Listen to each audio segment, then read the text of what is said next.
Chapter 11. The death of Lazarus. Now a man named Lazarus was sick. He was from Bethany, the village of Mary and her sister Martha. This Mary, whose brother Lazarus now lay sick, was the same one who poured perfume on the Lord and wiped his feet with her hair.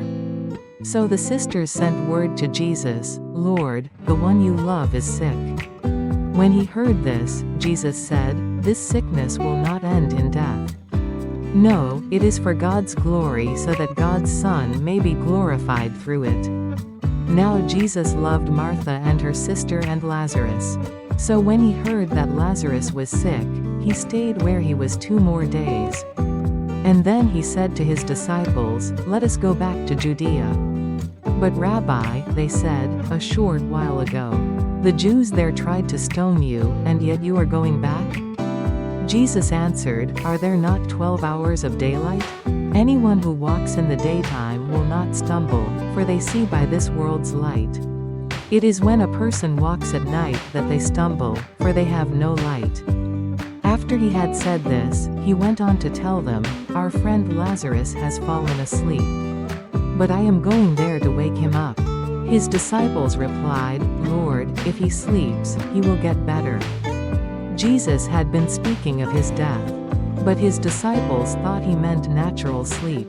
So then he told them plainly, "Lazarus is dead. And for your sake I am glad I was not there, so that you may believe.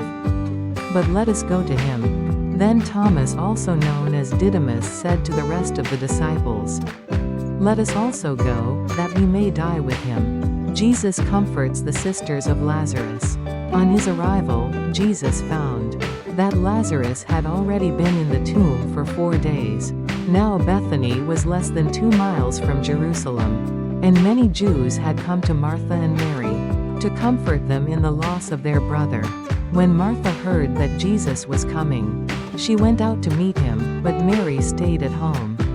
"Lord," Martha said to Jesus, "if you had been here, my brother would not have died. But I know that even now God will give you whatever you ask." Jesus said to her, "Your brother will rise again." Martha answered, "I know he will rise again in the resurrection at the last day." Jesus said to her, "I am the resurrection and the life. The one who believes in me will live, even though they die. And whoever lives by believing in me will never die.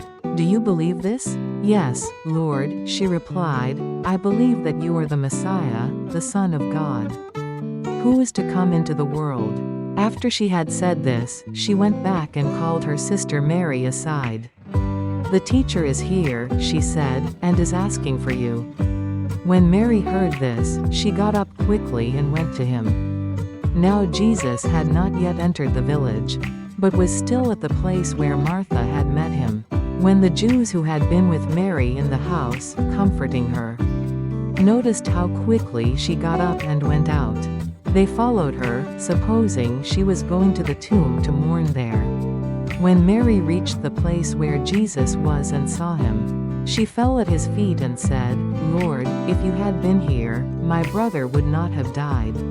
When Jesus saw her weeping, and the Jews who had come along with her also weeping, he was deeply moved in spirit and troubled. "Where have you laid him?" he asked. "Come and see, Lord," they replied. Jesus wept. Then the Jews said, "See how he loved him." But some of them said, "Could not he who opened the eyes of the blind man have kept this man from dying?" Jesus raises Lazarus from the dead. Jesus, once more deeply moved, came to the tomb. It was a cave with a stone laid across the entrance. "Take away the stone," he said. "But, Lord," said Martha, the sister of the dead man, "by this time there is a bad odor, for he has been there 4 days." Then Jesus said, "Did I not tell you that, if you believe, you will see the glory of God?" So they took away the stone. Then Jesus looked up and said, "Father, I thank you that you have heard me. I knew that you always hear me, but I said this for the benefit of the people standing here, that they may believe that you sent me." When he had said this, Jesus called in a loud voice, "Lazarus, come out." The dead man came out, his hands and feet wrapped with strips of linen, and a cloth around his face. Jesus said to them, "Take off the grave clothes and let him go." The plot to kill Jesus. Therefore many of the Jews who had come to visit Mary, and had seen what Jesus did, believed in him. But some of them went to the Pharisees and told them what Jesus had done. Then the chief priests and the Pharisees called a meeting of the Sanhedrin. "What are we accomplishing?" they asked. "Here is this man performing many signs. If we let him go on like this, everyone will believe in him, and then the Romans will come and take away both our temple and our nation." Then one of them, named Caiaphas, who was high priest that year, spoke up, "You know nothing at all. You do not realize that it is better for you that one man die for the people than that the whole nation perish." He did not say this on his own, but as high priest that year he prophesied that Jesus would die for the Jewish nation. And not only for that nation but also for the scattered children of God, to bring them together and make them one. So from that day on they plotted to take his life. Therefore Jesus no longer moved about publicly among the people of Judea.